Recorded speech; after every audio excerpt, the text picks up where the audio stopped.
Hi children's, ನಾನಿವತ್ತು ಕರ್ನಾಟಕ ಶಾಲಾ ಪರೀಕ್ಷೆ ಮತ್ತು ಮೌಲ್ಯ ನಿರ್ಣಯ ಮಂಡಳಿ ಇವರೇನು ಮಾಡಿದ್ದಾರೆ ಅಂದರೆ ತಮ್ಮ ಇಲಾಖೆ ವತಿಯಿಂದ 5ನೇ ತರಗತಿ 8ನೇ ತರಗತಿ 9ನೇ ತರಗತಿ ಏನು ಮೌಲ್ಯಾಂಕನ ಪರೀಕ್ಷೆ ಇದೆಯಲ್ಲ, ಆ ಪರೀಕ್ಷೆಗಳಿಗೆ ಏನು ಮಾಡಿದ್ದಾರೆ ಅಂದರೆ ಮಾದರಿ ಪ್ರಶ್ನೆ ಪತ್ರಿಕೆಗಳನ್ನು ಬಿಟ್ಟಿದ್ದಾರೆ.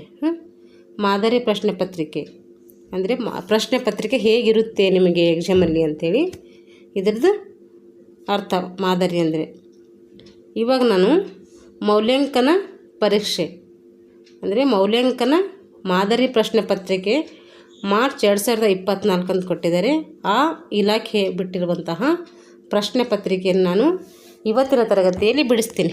ಇದು 5ನೇ ತರಗತಿಯ ಪರಿಸರ ಅಧ್ಯಯನದ ಒಂದು ಕ್ವಶನ್ ಪೇಪರ್. ಇದು ಕನ್ನಡ ಮಾಧ್ಯಮದ ವಿದ್ಯಾರ್ಥಿಗಳಿಗೆ. ಇಲ್ಲಿ ವಿದ್ಯಾರ್ಥಿಗಳು ಮಾಡಬೇಕಂದ್ರೆ ಕೆಲವೊಂದು ಮಾಹಿತಿಗಳನ್ನು ಇಲ್ಲಿ ಭರ್ತಿ ಮಾಡಬೇಕು. ಉದಾಹರಣೆಗೆ ವಿದ್ಯಾರ್ಥಿ ಹೆಸರಾಗಿರ್ಬೋದು, ವಿದ್ಯಾರ್ಥಿಯ ಸಹಿ ಆಗಿರ್ಬೋದು, ಸ್ಯಾಟ್ಸ್ ಸಂಖ್ಯೆ ಆಗಿರ್ಬೋದು, ಇವೆಲ್ಲ ನಿಮಗೆ ಎಕ್ಸಾಮ್ಗೆ ಹೋದಾಗ ಇವೆಲ್ಲ ಫಿಲಪ್ ಮಾಡಬೇಕು. ಅವೆಲ್ಲ ನಿಮ್ಮ ರೂಮ್ ಸೂಪರ್ವೈಸರ್ ಇರ್ತಾರೆ, ಅವರೆಲ್ಲ ಹೇಳ್ತಾರೆ.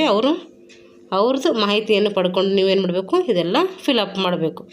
ನಾನಿವಾಗ ಪ್ರಶ್ನೆಗಳನ್ನು ಬಿಡಿಸ್ತಾ ಹೋಗ್ತೀನಿ. ರೋಮನ್ ಸಂಖ್ಯೆ 1, ಇಲ್ಲಿ 1ರಿಂದ 20 ಕೊಟ್ಟಿದ್ದಾರೆ. ಆದರೆ ಆಪ್ಷನ್ನು ಟಿಕ್ ಹಾಕವೆಲ್ಲ ಇಲ್ಲಿ 1ರಿಂದ 12 ಮಾತ್ರ ಇದ್ದಾವೆ. ಇಲ್ಲಿ ಪ್ರಶ್ನೆಗಳನ್ನು ನೀಡಿದರೆ 4 ಆಯ್ಕೆಗಳು ಕೊಟ್ಟಿರ್ತಾರೆ ಅವರು. ಅದರಲ್ಲಿ ನೀವೇನು ಮಾಡಬೇಕಂದ್ರೆ ಸೂಕ್ತವಾದ ಉತ್ತರವನ್ನು ಆರಿಸ್ಕೊಂಡು ನಿಮಗೆಲ್ಲ ಪ್ಲೇಸ್ ಕೊಟ್ಟಿದ್ದಾರಲ್ಲ ಆ ಪ್ಲೇಸಲ್ಲಿ ಏನು ಮಾಡಬೇಕು ನೀವು, ಅದು ಅಂದರೆ ABCD ಕೊಟ್ಟಿರ್ತಾರೆ. ABCDದಾಗ ಯಾವ್ದು ಕರೆಕ್ಟ್ ಇದೆ ಅದು ಸಂಖ್ಯೆಯನ್ನು ಕೂಡ ಹಾಕಬೇಕು, ಉತ್ತರವನ್ನು ಕೂಡ ನೀವು ಇಲ್ಲಿ ಬರೀಬೇಕು. ಇಲ್ಲಿ ಮೊದಲನೇ ಪ್ರಶ್ನೆ ಏನಿದೆ ಅಂದರೆ ಸಸ್ಯ ಮೂಲದ ಆಹಾರ ಪದಾರ್ಥಗಳ ಸರಿಯಾದ ಜೋಡಣೆ ಯಾವುದು?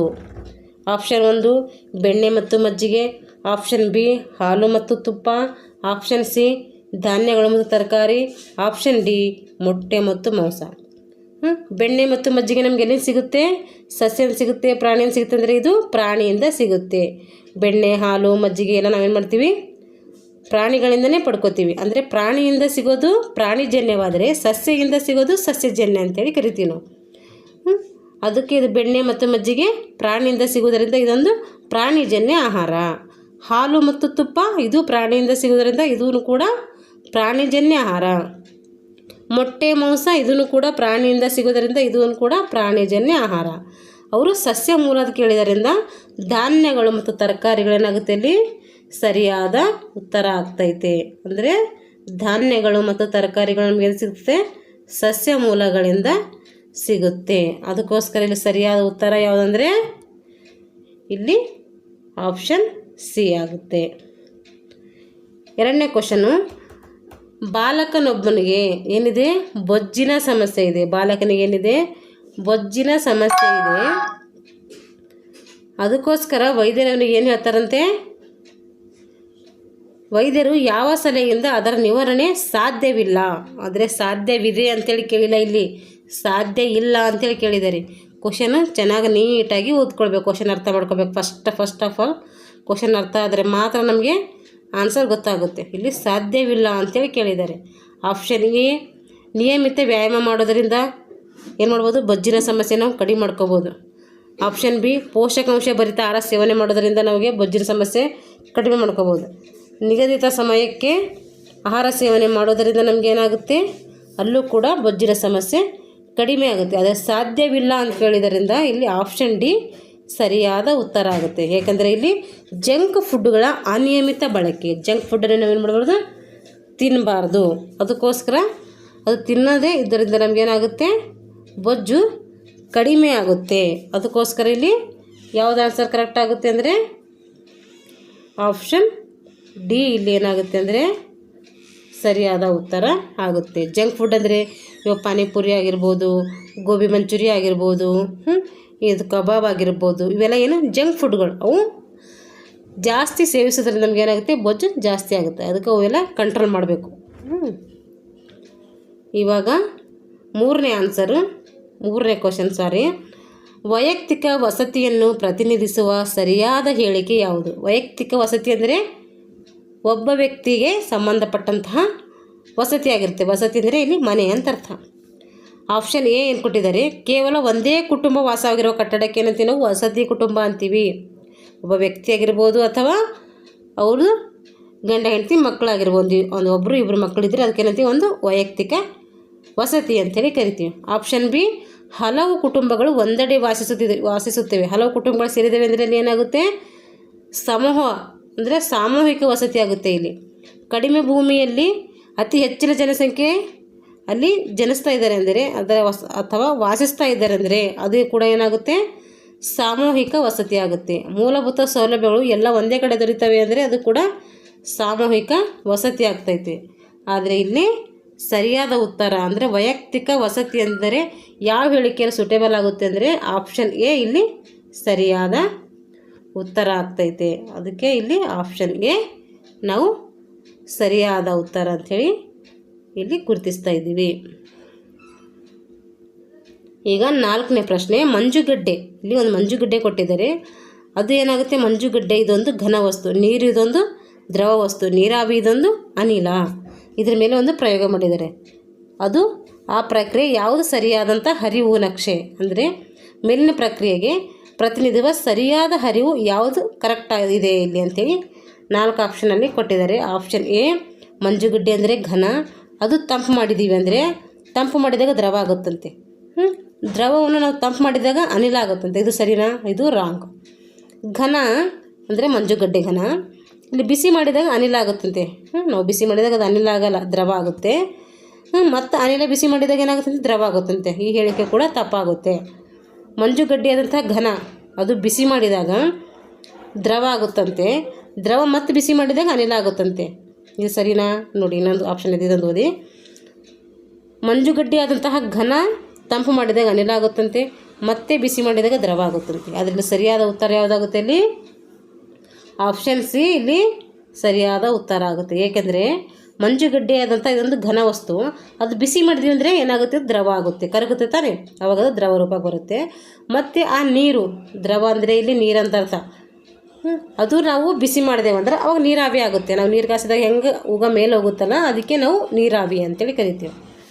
ನೀರಾವಿ ಆಗಿದ್ದಾಗ ಅದು ಏನಾಗುತ್ತೆ, ಅನಿಲ ರೂಪವನ್ನು ಪಡ್ಕೊಳ್ಳುತ್ತೆ. ಅದಕ್ಕೋಸ್ಕರ ಇಲ್ಲಿ ಸರಿಯಾದ ಉತ್ತರ ಯಾವುದಂದರೆ ಯಾವುದಾಗುತ್ತೆ ಇಲ್ಲಿ? ಆಪ್ಷನ್ ಸಿ ಏನಾಗುತ್ತೆ ಇಲ್ಲಿ ಸರಿಯಾದ ಉತ್ತರ ಆಗುತ್ತೆ. ಇಲ್ಲಿ ಆಪ್ಷನ್ ಸಿ ಅಂಥೇಳಿ ಇಲ್ಲಿ ಬರೀಬೇಕು.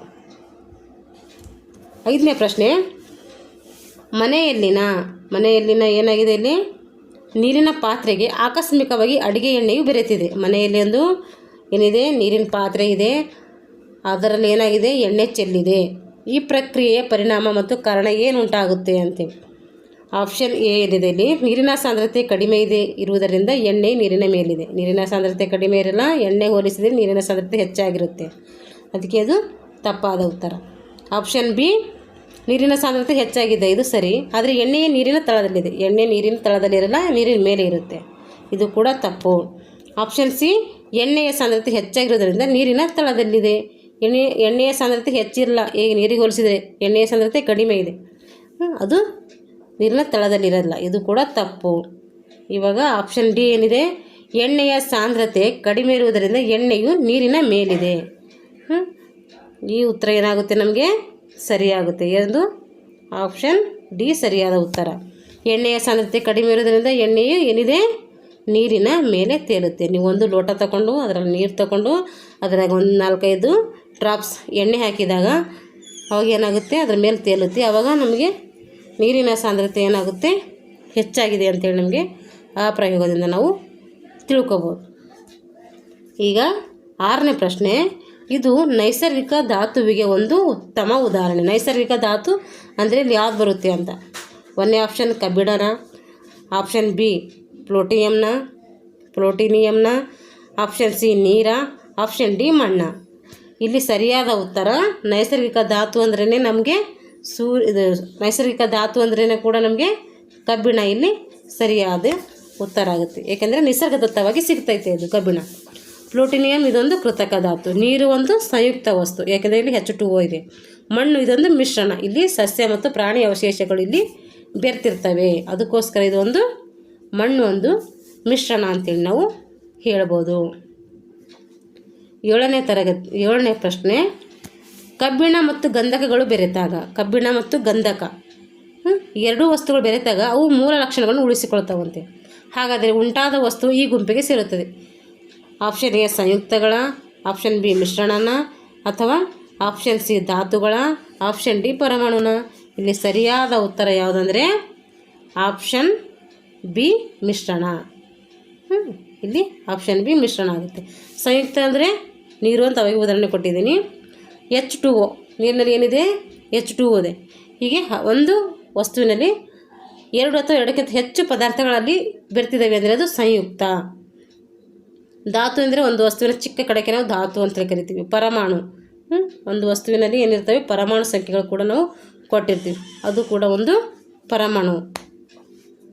ಸಿ ಪರಮಾಣು ಅಂದರೆ ಇವಾಗ ತಾಮ್ರ ಇದೆ ಅಂದರೆ ಅದಕ್ಕೊಂದು ಏನು ಆಲ್ಫಾಬೆಟಿಕ್ ಸಂಖ್ಯೆಗಳು ಕೊಟ್ಟಿರ್ತಾರೆ, ಅವಕ್ಕೇನಂತೆ ನಾವು ಪರಮಾಣುಗಳು ಅಂತೇಳಿ ಕರಿತೀವಿ. ಈಗ 8ನೇ ಪ್ರಶ್ನೆ, ಟಿವಿಯ ರಿಮೋಟ್ಗಳು ಕೆಲಸ ಮಾಡಲು ಸಾಮಾನ್ಯವಾಗಿ ಬಳಸುವ ಶಕ್ತಿ ರೂಪ ಯಾವುದು ಅಂತೇಳಿ. ಆಪ್ಷನ್ ಎ ರಾಸಾಯನಿಕ ಶಕ್ತಿನ, ಜೈವಿಕ ಶಕ್ತಿನ, ಸ್ನಾಯು ಶಕ್ತಿನ, ಏನು ಉಷ್ಣ ಶಕ್ತಿನ. ಟಿ ವಿ ನೋಡ್ತಾ ಇರ್ತೀವಿ, ಅದರ ರಿಮೋಟ್ ಯೂಸ್ ಮಾಡ್ತಾ ಇರ್ತೀವಿ, ಆದರೆ ಅದರಲ್ಲಿ ಯಾವ ಶಕ್ತಿ ಇದೆ ಅಂತೇಳಿ ನಮಗೆ ಗೊತ್ತಿರಲ್ಲ. ಆದರೆ ಅಲ್ಲಿರೋದು ಯಾವುದಂದರೆ ರಾಸಾಯನಿಕ ಶಕ್ತಿ. ರಾಸಾಯನಿಕ ಶಕ್ತಿ ಏನಿಲ್ಲಿ ಸರಿಯಾದ ಉತ್ತರ.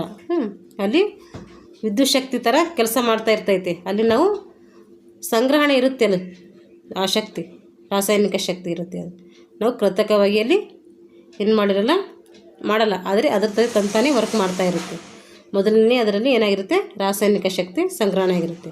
ಜೈವಿಕ ಶಕ್ತಿ ಅಂದರೆ ಇಲ್ಲಿ ಹಲವು ಪದಾರ್ಥಗಳು ಏನು ಮಾಡ್ತಾರೆ ಒಂದು ಕಡೆ ಹಾಕಿ ಅಲ್ಲಿ ಗಾಳಿ ಆಡದಂತೆ ಅವು ಪದಾರ್ಥಗಳು ಏನು ಮಾಡ್ತಾರೆ ಕೊಳಿಸ್ತಾರೆ. ಆ ಕೊಳಿಸಿದಂಥ ಪದಾರ್ಥಗಳಿಂದ ನಾವು ಶಕ್ತಿಯನ್ನು ಪಡ್ಕೊಳ್ಬೋದು. ಉದಾಹರಣೆಗೆ ಗೋಬರ್ ಗ್ಯಾಸ್ ಅಂತ ಹೇಳ್ಬೋದು. ಸ್ನಾಯು ಶಕ್ತಿ ಅಂದರೆ ಕುಣಿಯುವುದು, ಜಿಗಿಯುವುದು, ನೆಗೆಯುವುದು, ಆಟ ಆಡುವುದು, ಕಸ ಗುಡಿಸೋದು, ಪದ ತೊಳೆಯೋದು, ಇವೆಲ್ಲ ಏನು ಸ್ನಾಯು ಶಕ್ತಿಗಳು. ನಮ್ಮದು ಸ್ನಾಯುಗಳು ಬಳಸ್ಕೊಂಡು ನಮ್ಮ ದೇಹದ ಭಾಗಗಳು ಬಳಸ್ಕೊಂಡು ನಾವು ಕೆಲಸ ಮಾಡ್ತೀವಲ್ಲ, ಅದೇ ಒಂದು ಸ್ನಾಯು ಶಕ್ತಿ. ಉಷ್ಣ ಶಕ್ತಿ ಅಂದರೆ ಈಗ ಸೂರ್ಯನ ಶಾಖ ಆಗಿರ್ಬೋದು. ಉಯಿಲು ಅಂದರೆ ಕಟ್ಟಿಗೆ ಇರುತ್ತಲ್ಲ, ಅದರಿಂದ ನಾವು ಕಟ್ಟಿಗೆ ಸುಡುವುದರಿಂದ ಏನು ಮಾಡ್ಬೋದು ನಾವು ಶಾಖ ಪಡ್ಕೋಬೋದು. ಇದು ಎಲ್ಲ ಏನು ಉಷ್ಣ ಶಕ್ತಿಗೆ ಉದಾಹರಣೆಗಳು. ಇವಾಗ 9ನೇ ಪ್ರಶ್ನೆ ಕೊಟ್ಟಿದ್ದಾರೆ. ಎಕ್ಸ್ ಪಟ್ಟಿಯಲ್ಲಿ ಕೆಲವು ಚಟುವಟಿಕೆಗಳು. ಎಕ್ಸ್ ಪಟ್ಟಿಯಲ್ಲಿ ಏನು ಮಾಡಿದ್ದಾರೆ ಅವರು ಕೆಲವು ಚಟುವಟಿಕೆಗಳನ್ನು ನೀಡಿದಾರಂತೆ.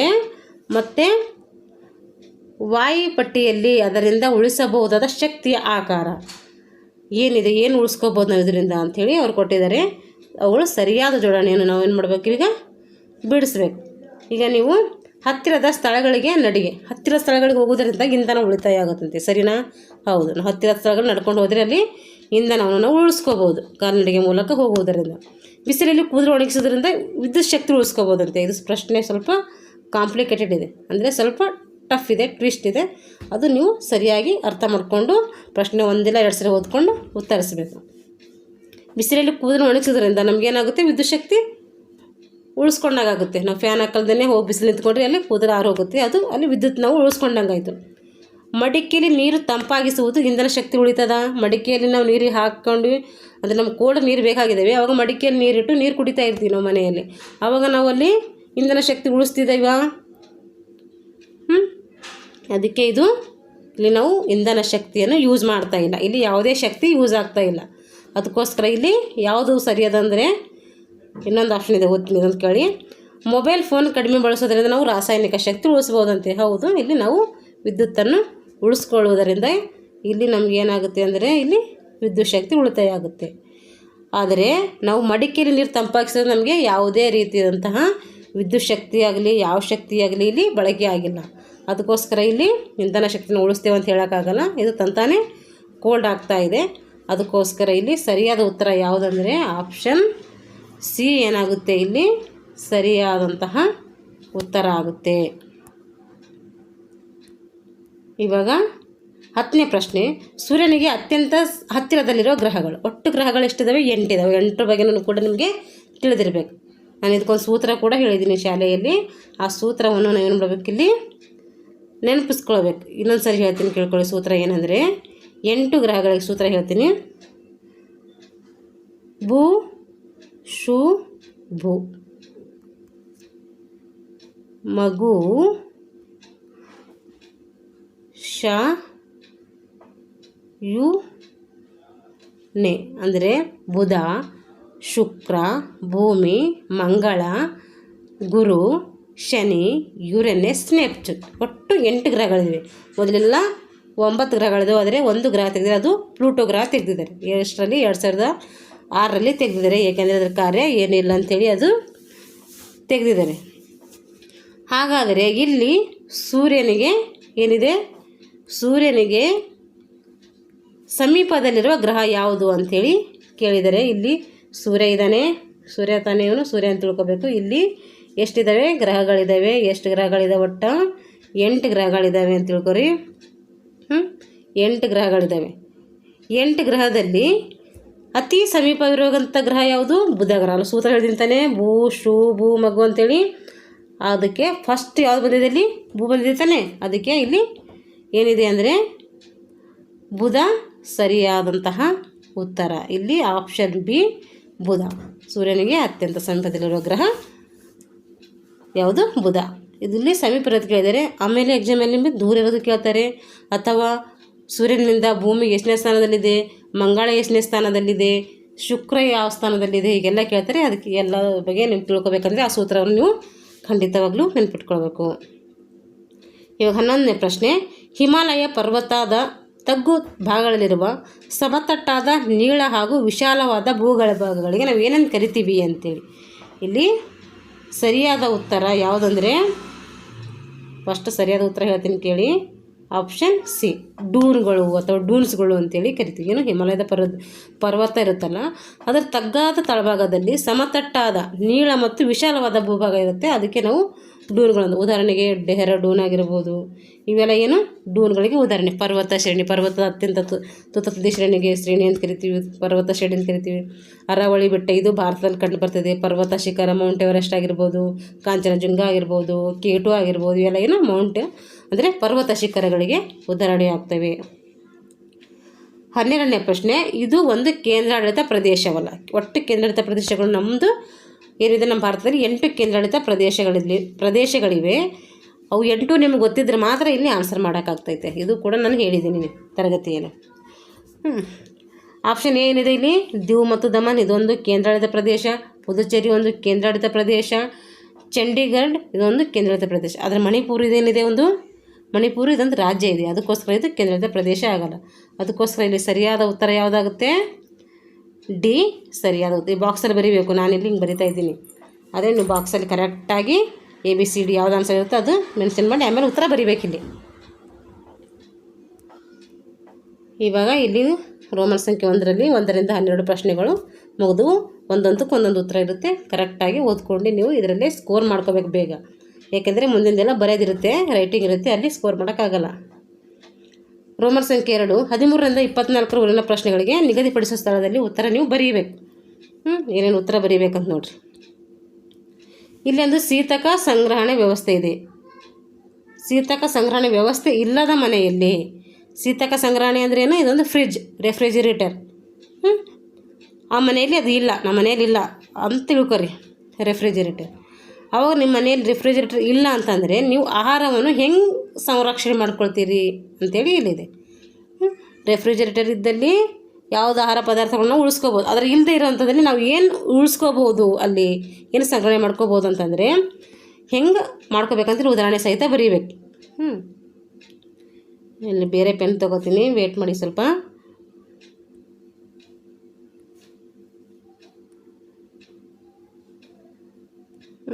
ಇಲ್ಲಿ ನೋಡ್ರಿ, ಇಲ್ಲಿ ನಾವು ಉಪ್ಪಿನಕಾಯಿ ಉಳಿಸ್ಕೋಬೋದು. ಉಪ್ಪಿನಕಾಯಿ ನಮಗೆ ಯಾವುದೇ ರೀತಿಯಂತಹ ಫ್ರಿಜ್ ಬೇಕಾಗಿಲ್ಲ ಇಲ್ಲಿ. ಮತ್ತೆ ಉಳಿಸ್ಕೋಬೋದು. ಇವಾಗ ದ್ರಾಕ್ಷಿ ಇದೆ, ಅಂದರೆ ದ್ರಾಕ್ಷಿ ಹಣ್ಣನ್ನು ನಾವು ಏನು ಮಾಡ್ಬೋದು, ಒಣ ದ್ರಾಕ್ಷಿಯಾಗಿ ಮಾಡ್ಕೊಳ್ಬೋದು. ಆವಾಗ ಕೂಡ ನಾವು ಏನು ಮಾಡ್ಬೋದು, ಇಲ್ಲಿ ಫ್ರಿಜ್ ಇಲ್ಲದೆ ಇವೆಲ್ಲ ಪದಾರ್ಥಗಳು ಸಂಗ್ರಹಣೆ ಮಾಡ್ಕೋಬೋದು. ನಿಮ್ಮ ಪಾಠದಲ್ಲಿ ಬರುವಂಥ ಯಾವ್ಯಾವ ಮಾಡ್ಕೋಬೋದು ಅಂತೇಳಿ ನಾನು ನೀಟಾಗಿ ಓದ್ಕೊಂಡು ನೆನ್ಪಿಟ್ಕೊಂಡು ಬರೀಬೇಕು. 2 ಬರೀಬೇಕು. ಇಲ್ಲಿ 2, 3 ಬರಿ ಅಂತ ಹೇಳ್ತಾರೆ, 2, 3 ಬರೀಬೇಕು. ಇಲ್ಲಿ 2 ಬರೆದ್ರೆ 2 ಅಂಕ ಸಿಗ್ತೈತಿ. ನೀವು ಒಂದೇ ಬರೆದಿದ್ರೆ ಒಂದೇ ಅಂಕ ಸಿಗುತ್ತೆ. ಅದಕ್ಕೋಸ್ಕರ ಅಂಕಗಳು ಮತ್ತು ಅವ್ರು ಏನು ಬರೆಯೋಕ್ಕೆ ಕೇಳಿದ್ರೆ ಅದು ನೋಡ್ಕೊಂಡು ನೀಟಾಗಿ ಬರೀಬೇಕು. ಇವಾಗ 14ನೇ ಪ್ರಶ್ನೆ ನೋಡಿರಿ. ಹಳ್ಳಿಯೊಂದು ಉತ್ತಮ ಗ್ರಾಮ ಪ್ರಶಸ್ತಿಗೆ ಭಾಜನವಾಗಿದೆ. ಆ ಪ್ರಶಸ್ತಿಗೆ ಅರ್ಹವಾಗಲು ಆ ಗ್ರಾಮವು ಹೊಂದಿರಬೇಕಾದಂಥ ಅಂಶಗಳ ಪಟ್ಟಿಯನ್ನು ಇಲ್ಲಿ ಮಾಡಬೇಕು. ನಿಮ್ಮ ಗ್ರಾಮ ಇದೆ ಅಂದರೆ ನಿಮ್ಮ ಗ್ರಾಮ ಒಂದು ಪ್ರಶಸ್ತಿಗೆ ಭಾಜನ ಆಗಿದೆ. ಒಂದು ಪ್ರಶಸ್ತಿ ತಗೊಳ್ಳೋಕ್ಕೆ ಅದು ಅಂದರೆ ಅನೌನ್ಸ್ ಮಾಡಿದ್ದಾರೆ. ಆದರೆ ಅದು ಪ್ರಶಸ್ತಿ ತೊಗೊಳ್ಬೇಕಾದ್ರೆ ಅದು ಹೆಂಗಿದೆ ಅಂತೇಳಿ ನೀವು ಇಲ್ಲಿ ಬರೀಬೇಕು. ಏನೇನೋ ಅಂಶಗಳು ಹೊಂದಿದ್ದು 4 ಬರಿ ಅಂತ ಕೇಳಿದರೆ 4 ಬರೀಬೇಕು. 4 ಬರೆದ್ರೆ 2 ಅಂಕ ಕೊಡ್ತಾರೆ. ನೀವು 4 ಬರಿಯಿಂದ ಒಂದೇ ಬರೆದು 2 ಬರೆದು ಅಂದರೆ ಅವಾಗ ನಿಮಗೆ ಮಾರ್ಕ್ಸ್ ಸಹಜವಾಗಿ ಕಟ್ ಆಗ್ತವೆ. ಅದಕ್ಕೋಸ್ಕರ ಅವ್ರು ಎಷ್ಟು ಬರಿ ಅಂತಾರೆ ಅಷ್ಟು ಬರೀಬೇಕಿಲ್ಲಿ. ಇಲ್ಲಿ ಉತ್ತಮ ಗ್ರಾಮ ಪರಿಸ್ಥಿತಿಗೆ ಅದರಲ್ಲಿ ಉತ್ತಮ ಅಂತ ಏನಿರುತ್ತೆ, ಶೌಚಾಲಯ ಇರುತ್ತೆ, ಮತ್ತೇನಿರುತ್ತೆ, ಉತ್ತಮವಾದಂಥ ಸ್ನಾನಗೃಹ ಇರುತ್ತೆ, ಚರಂಡಿ ವ್ಯವಸ್ಥೆ ನೀಟಾಗಿರುತ್ತೆ, ವಿದ್ಯುತ್ ದೀಪ ಸರಿಯಾಗಿರುತ್ತೆ. ಹೀಗೆ ಇವೆಲ್ಲ ಇರೋದರಿಂದ ಅಲ್ಲಿ ಏನಾಗುತ್ತೆ, ನಮಗೆ ಆಟೋಮೆಟಿಕ್ಕಾಗಿ ಅದು ಒಂದು ಉತ್ತಮ ಗ್ರಾಮ ಅಂತೇಳಿ ನಾವು ಕರೆಸ್ಕೊಳ್ಳೋಕ್ಕೆ ಸಾಕ್ತೈತೆ. ಅದಕ್ಕೆ ನಿಮ್ಮ ಗ್ರಾಮದಲ್ಲಿ ಏನೇನು ಉತ್ತಮಗೊಂಡಿದೆ, ಗ್ರಂಥಾಲಯ ಇದೆನಾ, ಶೌಚಾಲಯ ಇದೆನಾ, ಸ್ನಾನಗೃಹ ಇದೆನಾ, ಏನಿದೆ ನೋಡಿಕೊಂಡು ಬರೀಬೇಕು. ಈಗ 15ನೇ ಪ್ರಶ್ನೆ, ದ್ರವ್ಯದ 2 ಲಕ್ಷಣಗಳು ಯಾವ್ಯಾವು? ದ್ರವ್ಯದ ಲಕ್ಷಣಗಳು ಅಂತೇಳಿ ನಿಮ್ಗೆ ಪಾಠಕ್ಕೆ ಇದೆ ತಾನೆ, ದ್ರವ್ಯದ ವಸ್ತು ಸ್ವರೂಪ ಅಂಥೇಳಿ ಅಲ್ಲಿ ಇದ್ರ ಬಗ್ಗೆ ಕಂಡು ಬರ್ತಿದೆ, ಓದ್ಕೊಳ್ಬೇಕು. ದ್ರವ್ಯಕ್ಕೆ ಏನಿದೆ ಅಂತಂದರೆ, ದ್ರವ್ಯಕ್ಕೆ ತೂಕ ಇದೆ ತಾನೇ, ದ್ರವ್ಯಕ್ಕೆ ತೂಕ ಇದೆ. ಅದಕ್ಕೋಸ್ಕರ ನಾವೇನು ಮಾಡಬೇಕು, ಇದನ್ನು ನಾವು ದ್ರವ್ಯಕ್ಕೆ ತೂಕ ಇದೆ ಅಂಥೇಳಿ ಹೇಳ್ಬೋದು. ತೂಕ ಇದೆ, ರಾಶಿ ಇದೆ ದ್ರವ್ಯಕ್ಕೆ, ಮತ್ತು ದ್ರವ್ಯಕ್ಕೆ ಸ್ಥಳವನ್ನು ಆಕ್ರಮಿಸುವಂಥ ಗುಣ ಇದೆ. ಅಂದರೆ ಅದು ದ್ರವ್ಯದಲ್ಲಿ ನಾವು ಒಂದು ವಸ್ತು ಹಾಕಿದ್ರೆ ಏನು ಮಾಡ್ತದೆ, ಸ್ಥಳವನ್ನು ಹಿಡ್ಕೊಳ್ತೈತೆ. ಅದಕ್ಕೆ ದ್ರವ್ಯಕ್ಕೆ ತೂಕ ಇದೆ ಅಂತ ಹೇಳ್ತೀವಿ, ದ್ರವ್ಯಕ್ಕೆ ರಾಶಿ ಇದೆ ಅಂತ ಹೇಳ್ತೀವಿ, ಮತ್ತೇನು ದ್ರವ್ಯಕ್ಕೆ ಸ್ಥಳವನ್ನು ಆಕ್ರಮಿಸುವಂಥ ಗುಣ ಇದೆ ಅಂಥೇಳಿ ಹೇಳ್ತೀವಿ. ಹೀಗೆ 2 ಲಕ್ಷಣಗಳು ಇಲ್ಲಿ ಬರೀಬೇಕು. 2 ಬರೆದ್ರೆ ಸಾಕಿಲ್ಲಿ. 16ನೇ ಪ್ರಶ್ನೆ, ಸಂಪೂರ್ಣ ಸಾಂಬಾರು ತುಂಬಿರೋ ಒಂದು ಪಾತ್ರೆ. ನಿಮ್ಮ ಮನೆಯಲ್ಲಿ ಸಾಂಬಾರು ಮಾಡಿದ್ದೀರಾ, ಪಾತ್ರೆ ತುಂಬ, ಆ ಪಾತ್ರೆಗೆ ನೀವು ಉಪ್ಪು ಹಾಕಿದ್ದೀರಾ. ಆವಾಗ ಸಾಂಬಾರು ಯಾಕೆ ಚೆಲ್ಲೋದಿಲ್ಲ ಅಂಥೇಳಿ ಇದು ಪ್ರಶ್ನೆ. ಯಾಕೆ ಚೆಲ್ಲೋದಿಲ್ಲ ಅಲ್ಲಿ? ಏಕೆಂದರೆ ಉಪ್ಪಿಗೆ ಏನಿದೆ, ಉಪ್ಪು ಏನಿದೆ ಅದಕ್ಕೆ, ಅದ್ರ ಗುಣಲಕ್ಷಣ ಏನು? ಕರಗುವ ಒಂದು ಗುಣಲಕ್ಷಣ ಅದಕ್ಕೆ ಇದೆ. ಕರಗುವುದರಿಂದ ಅದು ಏನಾಗುತ್ತೆ, ಅದರೊಂದಿಗೆ ಬೆರ್ತು ಹೋಗುತ್ತೆ. ಅದಕ್ಕೆ ಸ್ಥಳವನ್ನು ಆಕ್ರಮಿಸುವಂಥ ಗುಣ ಇಲ್ಲ. ಅದಕ್ಕೋಸ್ಕರ ಅದು ಚೆಲ್ಲೋದಿಲ್ಲ. ಅದೇ ಒಂದು ಕಲ್ಲು ಹಾಕಿದ್ರಿ, ದಪ್ಪನ ಕಲ್ಲು ಹಾಕಿದ್ರಿ ಸಾಂಬಾರಲ್ಲಿ ಅಂದರೆ ಏನಾಗ್ತದೆ, ಆ ಕಲ್ಲು ಎಷ್ಟು ಸ್ಥಳ ಆಕ್ರಮಿಸ್ಕೊಂಡಾಯ್ತು ಅಷ್ಟು ಸಾಂಬಾರು ಏನಾಗುತ್ತೆ, ಕೆಳ ಚೆಲ್ಲುತ್ತೆ. ಈ ಥರ ರೀಸನ್ನು ಬರೀಬೇಕು, ನೀವು ನೀಟಾಗಿ ಬರೀಬೇಕು. ನಾನು ಒಂದ್ಸರಿ ಕ್ಲಾಸಲ್ಲಿ ಇವೆಲ್ಲ ನೀಟಾಗಿ ಬರೆಸ್ತೀನಿ. 17ನೇ ಪ್ರಶ್ನೆ, 4 ಸಂಯುಕ್ತ ವಸ್ತುಗಳಿಗೆ ಏನು ಮಾಡಬೇಕು, ನೀವು ಉದಾಹರಣೆ ಕೊಡಬೇಕು. ಸಂಯುಕ್ತ ವಸ್ತುಗಳು ಅಂದರೆ ಏನು ಹೇಳಿದ್ದೀನಿ, 2 ಪದಾರ್ಥಗಳು, 2 ಅಥವಾ 2ಕ್ಕಿಂತ ಹೆಚ್ಚು ಪದಾರ್ಥಗಳು ಸೇರಿ ಅಲ್ಲಿ ವಸ್ತುಗಳು ರೆಡಿ ಆಗುತ್ತೆ. ಅದಕ್ಕೆ ಸಂಯುಕ್ತಗಳು ಅಂಥೇಳಿ ನಾವು ಕರಿತೀವಿ. ಉದಾಹರಣೆಗೆ ನೀರಾಗಿರ್ಬೋದು, ಸಕ್ಕರೆ ಆಗಿರ್ಬೋದು, ಸೋಡಿಯಂ ಕಾರ್ಬೋನೇಟ್ ಆಗಿರ್ಬೋದು, ಅಥವಾ ಸೋಡಿಯಂ ಬೈಕಾರ್ಬೋನೇಟ್ ಆಗಿರ್ಬೋದು. ಹೀಗೆ ಎಲ್ಲಕ್ಕೆ ಏನಂತೀವಿ, ಇವೆಲ್ಲ ಸಂಯುಕ್ತಗಳು ಅಂಥೇಳಿ ಕರಿತೀವಿ. ಒಂದು ಉದಾಹರಣೆ ಕೊಡಿದ್ರೆ 4 ಉದಾಹರಣೆ ಇಲ್ಲಿ ಕೊಡಬೇಕು, ನಿಮ್ಮ ಬುಕ್ಕಿನಲ್ಲಿ ಇವೆಲ್ಲ ಇದ್ದಾವೆ. ಇವಾಗ 18ನೇ ಪ್ರಶ್ನೆ, ಸ್ನಾಯು ಶಕ್ತಿಯಿಂದ ಮಾಡುವ ಕೆಲಸಗಳು ಯಾವ್ಯಾವು? ನಾವು ಸ್ನಾಯು ಶಕ್ತಿಯಿಂದ ಯಾವ್ಯಾವ ಕೆಲಸಗಳು ಮಾಡ್ತೀವಿ? ಕಸ ಗುಡಿಸ್ತೀವಿ, ಪಾತ್ರೆ ತೊಳಿತೀವಿ, ಮತ್ತೇನು ಮಾಡ್ತೀವಿ, ಆಟ ಆಡ್ತೀವಿ, ಮತ್ತೇನು ಮಾಡ್ತೀವಿ, ಪಾಠ ಬೋಧನೆ ಮಾಡ್ತೀವಿ ತಾನೇ, ಬೋಧನೆ ಮಾಡ್ತೀವಿ. ಮತ್ತೇನು ಮಾಡ್ತೀವಿ, ನಾವು ಕುಣಿತೀವಿ, ಜಿಗಿತೀವಿ, ನಡಿತೀವಿ, ಹೀಗೆ ಎಲ್ಲ ಮಾಡ್ತೀವಿ. ಆಟ ಆಡ್ತೀವಿ, ಓಡ್ತೀವಿ. ಇವೆಲ್ಲ ಏನು ಕೆಲಸ ಮಾಡ್ತೀವಿ. ಏನೇನು ಕೆಲಸ ಮಾಡ್ತೀವಿ ಅಂದರೆ ಸ್ನಾಯು ಶಕ್ತಿಗಳಿಂದ ಇವೆಲ್ಲ ಬರೀಬೇಕು. ಕೇಳಿದಾಗೆ ಅವರು 4 ಕೇಳಿದರೆ 4 ಬರೀಬೇಕು. ಇವಾಗ 19ನೇ ಕೋಷ್ಟಕ, ಈ ಕೋಷ್ಟಕವನ್ನು ನೋಡ್ರಿ, ಭರ್ತಿ ಮಾಡ್ಬೇಕು ನೀವೇ. ಶಕ್ತಿ ರೂಪ ಕೊಟ್ಟಿದ್ದಾರೆ, ಅದು ಯಾವ ಶಕ್ತಿಯಾಗಿ ಬದಲಾಗ್ತೈತಿ. ಉದಾಹರಣೆಗೆ ಚಟುವಟಿಕೆ, ಯಾವ ಚಟುವಟಿಕೆ ಇಲ್ಲಿ ಸೂಕ್ತ ಆಗ್ತದೆ ಅದು ಬರೀಬೇಕು. ಶಕ್ತಿ ರೂಪ ಯಾವುದಿದೆ ಇಲ್ಲಿ? ಸ್ನಾಯು ಶಕ್ತಿ ಇದೆ. ಇದೇನಾಗ್ತಾ ಇದೆ, ಯಾಂತ್ರಿಕ ಶಕ್ತಿಯಾಗಿ ಬದಲಾಗ್ತಾ ಇದೆ. ಸ್ನಾಯು ಶಕ್ತಿ ಯಾಂತ್ರಿಕ ಶಕ್ತಿಯಾಗಿ ಬದಲಾಗ್ತದೆ. ಇಲ್ಲಿ ಉದಾಹರಣೆ ನಾವು ಆಟ ಆಡೋದು, ಕುಣಿಯೋದು, ಜಿಗಿಯೋದು, ನೆಗೆಯೋದು, ಪಾತ್ರೆ ತೊಳೆಯೋದು, ಇವೆಲ್ಲ ಇಲ್ಲಿ ಬರ್ತವೆ ಚಟುವಟಿಕೆ. ವಿದ್ಯುತ್ ಶಕ್ತಿ ಏನಾಗ್ತಾ ಇದೆ, ರಾಸಾಯನಿಕ ಶಕ್ತಿಯಾಗಿ ಇಲ್ಲಿ ಬದಲಾಗ್ತಾ ಇದೆ. ಉದಾಹರಣೆಗೆ ಫ್ಯಾನ್ನ ಚಲನೆ ಚಟುವಟಿಕೆ ಯಾವುದಂದ್ರೆ ಇದು ಫ್ಯಾನ್ ಚಲನೆ, ಅದಕ್ಕೊಂದು ಉದಾಹರಣೆ. ನೆಕ್ಸ್ಟ್ ಯಾವುದಿದೆ ಇಲ್ಲಿ? ಉಷ್ಣ ಶಕ್ತಿ, ಶಕ್ತಿಯ ರೂಪ ಯಾವುದಂದರೆ ಇಲ್ಲಿ ಶಕ್ತಿಯ ರೂಪ, ಬದಲಾದ ಶಕ್ತಿಯ ರೂಪ ಯಾವುದಿದೆ ಇಲ್ಲಿ? ಉಷ್ಣ ಶಕ್ತಿ ಇದೆ. ಉಷ್ಣ ಶಕ್ತಿ ಇದ್ರ ರೂಪ ಯಾವುದು? ಉಷ್ಣ ಶಕ್ತಿಯ ರೂಪ, ಉಷ್ಣ ಇದರಿಂದ ಪಡ್ಕೋತೀವಿ ನಾವು, ಸೂರ್ಯನಿಂದ ಪಡ್ಕೋತೀವಿ ತಾನೆ. ಸೂರ್ಯ ಮತ್ತು ಉಯ್ಯಾಲೆ ಅಥವಾ ಕಟ್ಟಿಗೆ, ಇದರಿಂದ ನಾವು ಉಷ್ಣ ಶಕ್ತಿ ಪಡ್ಕೋತೀವಿ. ಇದರಿಂದ ನಾವು ಧಾನ್ಯಗಳನ್ನು ಸೂರ್ಯನ ಶಾಖದಿಂದ ಧಾನ್ಯಗಳನ್ನು ಒಣಗಿಸ್ಕೊಳ್ಬೋದು. ಮತ್ತೇನು ಮಾಡ್ತಾಯಿದ್ದೀವಿ ಇಲ್ಲಿ ಇಂಧನ ಶಕ್ತಿಯನ್ನು ನಾವು ಉಷ್ಣ ಶಕ್ತಿಯಾಗಿ ಮಾಡ್ಕೋತೀವಿ. ಇಲ್ಲಿ ಇಂಧನ ಶಕ್ತಿಯಿಂದ ನಾವು ಉಷ್ಣ ಶಕ್ತಿಯಿಂದಾಗಿ ಮಾಡ್ಕೋತೀವಿ, ಅಥವಾ ಫ್ಯಾನ್ ತಿರುಗೋದು, ರಿಮೋಟು, ಇವೆಲ್ಲ ಏನು ಇಂಧನ ಶಕ್ತಿಗೆ ಉದಾಹರಣೆಗಳಾಗಿರ್ತವೆ. ಇದು 19ನೇ ಪ್ರಶ್ನೆ. ಈ 20ನೇ ಪ್ರಶ್ನೆ, ಸೌರವ್ಯೂಹದ ಚಿತ್ರ ಬರೀಬೇಕಿಲ್ಲಿ. ಈ ಕೆಳಗಿನ ಆಕಾಶಕಾಯಗಳನ್ನು ಗುರುತಿಸಬೇಕು. ಸೌರವ್ಯೂಹ ಚಿತ್ರ ಬರೆದು ಇಲ್ಲಿ ಆಕಾಶಕಾಯವನ್ನು ಇಲ್ಲಿ ಗುರುತಿಸಬೇಕು. ಹೇಳಿದಂತಾನೆ ಸೌರವ್ಯೂಹ ಚಿತ್ರ ಹೆಂಗೆ ಬರಿಬೇಕಂತೇಳಿ ಹಿಂಗೆ ಬರ್ಕೊಂಡು ಇದರಲ್ಲಿ ಯುರೇನಸ್ ಯಾವುದು, ನೆಪ್ಚೂನ್ ಯಾವುದು, ಗುರು ಯಾವುದು, ಬುಧ ಯಾವುದು, ಹೀಗೆ ಯಾವುದು ಅಂತೇಳಿ ಇಲ್ಲಿ ಕೊಟ್ಟಿರ್ತಾರೆ ಅವರು. ಇಲ್ಲಿ ಉದಾಹರಣೆಗೆ ಕೆಂಪು ಗ್ರಹ ಅಂಥೇಳಿ ಅಥವಾ ಯುರೇನಸ್ ಅಂಥೇಳಿ ಎರಡು ಕೊಟ್ಟಿದ್ದಾರೆ. ಅವು ಎರಡು ಏನು ಮಾಡಬೇಕು, ಇಲ್ಲಿ ಗುರುತಿಸ್ಬೇಕು. ಅವಾಗ ಮತ್ತೆ ಬಿಟ್ಟು ಬುಧ ಕೊಡ್ಬೋದು, ಗುರು ಕೊಡ್ಬೋದು, ಶುಕ್ರ ಕೊಡ್ಬೋದು, ಭೂಮಿ ಕೊಡ್ಬೋದು. ಅವ್ರಿಗೆ ಯಾವ್ದು ಇಷ್ಟ ಆಗುತ್ತೋ ಅದು ಎಕ್ಸಾಮಲ್ಲಿ ಕೊಡ್ತಾವ್ರಿ. ಅದು ನೀವು 8 ಪ್ಲೇಸ್ಗಳು ಎಲ್ಲೆಲ್ಲಿ ಬರ್ತವೆ ಅಂತೇಳಿ ಅದ್ರ ಬಗ್ಗೆ ನಿಮಗೆ ನಾಲೆಜ್ ಇದ್ದರೆ ಯಾವಾಗ ಬೇಕಾದರೂ ನೀವು ಏನು ಮಾಡ್ಬೋದು, ಅಲ್ಲಿ ಗುರುತಿಸ್ಬೋದು. ಹೀಗೆ ಈ ಪ್ರಶ್ನೆ ಪತ್ರಿಕೆ ನಿಮಗೆ ಕಂಡು ಬರ್ತೈತೆ. ಇಲ್ಲಿಗೆವರೆಗೂ ಏನು ಮಾಡಿದ್ದೀನಿ, ನಾನು 5ನೇ ತರಗತಿಯ ಪರಿಸರ ಅಧ್ಯಯನ EVS ಅನ್ನು ನಾನು ಬಿಡಿಸಿದ್ದೀನಿ. ನಮ್ಮೆಲ್ಲ ವಿದ್ಯಾರ್ಥಿಗಳು ಈ ವಿಡಿಯೋನ ನೋಡಿ ಇದಕ್ಕೆಲ್ಲ ಆನ್ಸರ್ಗಳನ್ನು ಬರ್ಕೊಂಡು ಬರಬೇಕು ಅಂತ ಹೇಳ್ತಾ ಇಲ್ಲಿಗೆ ನಾನು ಏನು ಮಾಡ್ತಿದ್ದೀನಿ ಅಂದರೆ ಈ ತರಗತಿಯನ್ನು ಮುಗಿಸ್ತಾ ಇದ್ದೀನಿ.